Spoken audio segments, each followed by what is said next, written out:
6:50, un tema global de gran interés y nos hemos mantenido en seguimiento del mismo. Bueno, la situación alrededor de Palestina, la Franja de Gaza, Israel.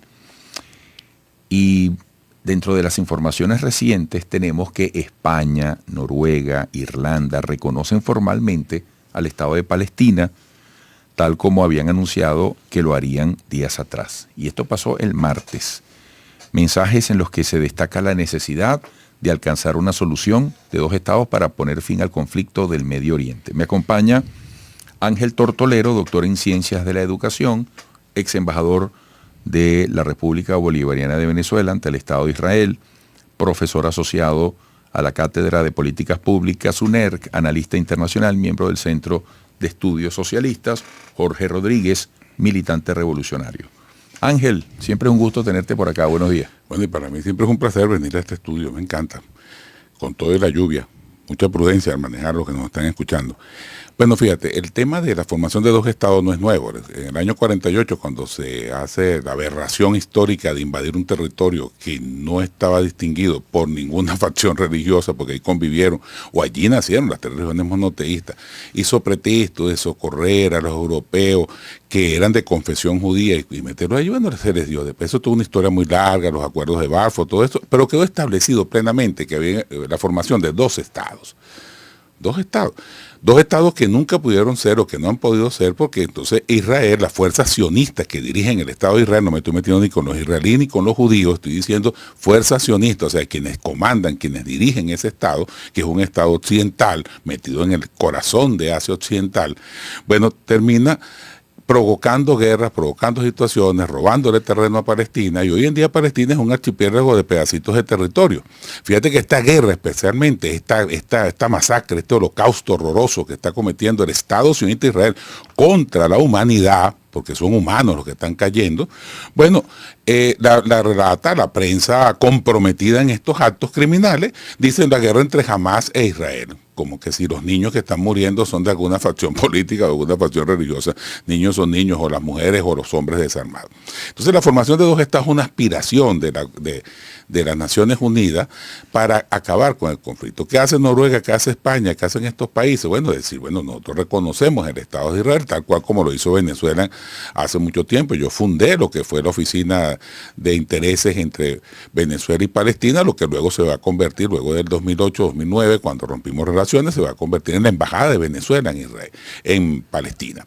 Ahora, Palestina sigue siendo sitiado, no solo en lo militar, sino en lo político y en lo civil. Tú que eres abogado, bueno, un palestino nace en Palestina y no tiene derecho ni a cédula ni a pasaporte, hasta que el Estado israelí no ve oportuno darle ese derecho. Entonces, esto es una suma de cosas horrorosas que pasan allí, a los cuales inclusive la misma Casa Blanca pues se ha planteado los actos criminales de Netanyahu como eso, como actos criminales, crímenes de guerra realmente. Entonces, hoy en día, israelíes y palestinos, pero además todos en conjunto, están reclamando ante el gobierno de Netanyahu, diciéndole, bueno, ya para esto, porque la Franja de Gaza tiene 350 kilómetros. Y el sur de la Franja de Gaza apenas alcanza a tener 25 o 30 kilómetros cuadrados. Bueno, allá hay 1.700.000 personas, ya quedan menos, y todos los días mueren 50, 60 personas, sobre pretexto que son de Hamás. Vuelvo a preguntar, ¿los niños pueden ser de Hamás? Entonces, esto es un razonamiento de la humanidad. Y fíjate que dos países muy importantes de Europa, que tienen arraigo judío de confesión, que tienen compromiso con el Estado de Israel, que suscribieron en el año 48 la formación de ese Estado, bueno, hoy por hoy reconocen que hay que crear una frontera válida, una zona de protección para que haya paz, para que pueda existir la paz, porque la paz, mientras que haya un enemigo hostigando, manteniendo un estado tensional allí, ahí no va a haber paz, Eduardo, porque es un enemigo que todos los días ataca y tiene la respuesta.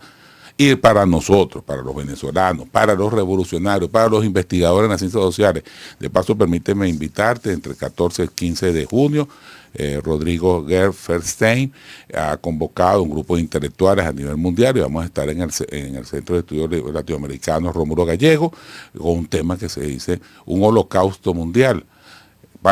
Israel amenaza a la humanidad, Israel no, perdón, el sionismo amenaza a la humanidad, vamos a concentrarnos ahí un grupo y vamos a hacer un foro, un seminario al respecto para verlo con la mirada no objetiva, porque la objetividad finalmente no existe, pero sí muy científica, muy a rigor de las cosas que están pasando y de las explicaciones históricas que implican esto. Entonces, bueno, el mundo está conmovido, pueblos del mundo, muchachos de confesión judía en Estados Unidos, de universidades, todas son privadas, pero de universidades de la élite, han salido a la calle a protestar en contra de esto que no puede estar catalogado como un holocausto. Fíjate, tú acabas de decir, el mundo está conmovido.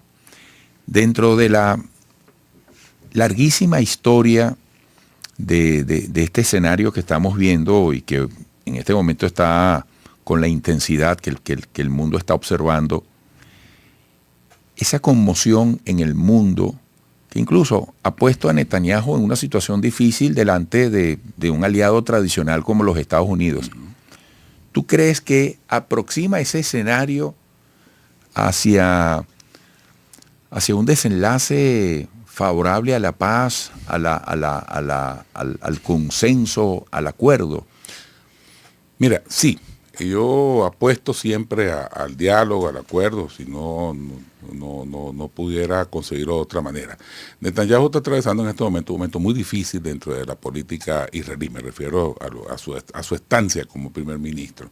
A pesar de tener el Likud, la mayoría de los escaños en el Parlamento, en el Knesset, y contar él con un gran apoyo del Knesset, de paso hay que decir que todos los miembros, todos los que han pasado por ahí, desde Gordon Meyer hasta Netanyahu, todos, salvo Rabin, y sabemos lo que pasó con Isaac Rabin, lo mataron porque intentó hacer la paz con Palestina, porque ese es un Estado formado para la guerra y por la guerra, para mantener un Estado tensional en el Medio Oriente, y con ello manejar de una manera u otra los precios del petróleo. Eso es una historia muy larga, es una buena tesis que se pudiéramos desarrollar en otro momento, pero eso es parte de la estrategia del Estado sionista Israel. Israel tiene poder militar para acabar con cualquier país en minutos, en segundos.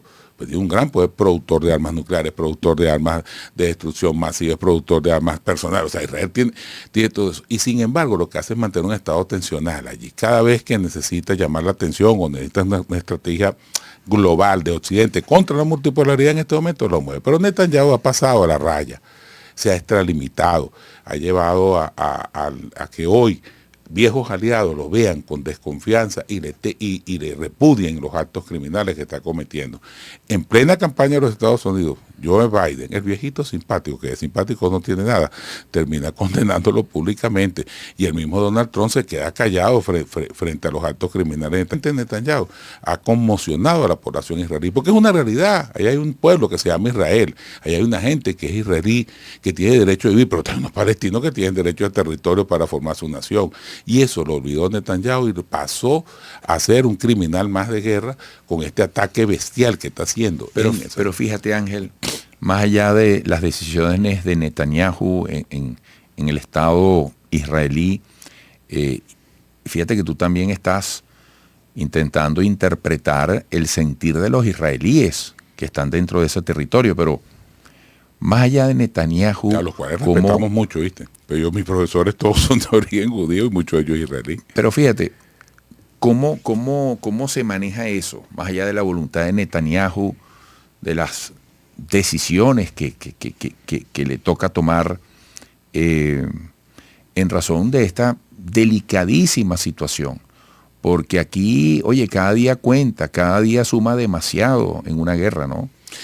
Cada día cuenta y cada día suma demasiado, pero suma muchísimo para el pueblo de Israel. Mira, yo tuve la fortuna, gracias al comandante Chávez, de vivir en Israel un tiempo allí como encargado de negocio, como embajador de la República Bolivariana de Venezuela, y te puedo decir que el pueblo israelí es un pueblo trabajador, y es un pueblo que la mayoría de ese pueblo apuesta a la paz, porque a nadie le gusta vivir en un estado donde tú no sabes cuándo te vas a morir, pues cuándo te va a caer una bomba, cuándo vas a tener una reacción del lado palestino. Y no porque los palestinos sean malos, sino porque están respondiendo a 65 años de hostigamiento y de persecución y de maltrato. O sea, esto es una guerra no de baja intensidad como han querido vender, no, una guerra de alta intensidad donde se han aplicado todos los métodos de destrucción posibles.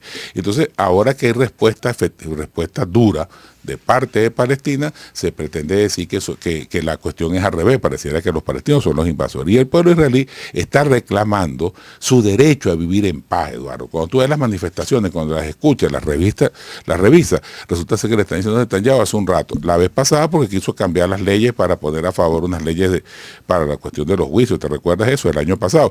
Este año le están reclamando que el israelí anda asustado, el israelí sale, no puede salir de su pueblo, no puede transitar por las rutas que siempre ha transitado, porque el país está bajo asedio, bajo guerra, bajo tentativa de muerte. Entonces, eso va a llevar indudablemente a un cambio político.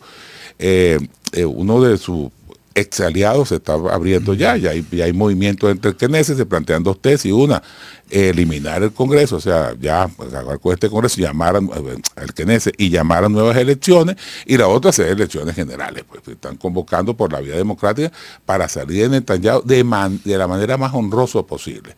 Pero tal como está, ha sido calificado por muchos países como un criminal de guerra. Mira, a propósito de ese punto, y hablábamos del pronunciamiento de España, Noruega e Irlanda. ¿Eso puede quedarse allí? ¿Cómo ves tú el panorama? ¿Pueden seguir sumándose países?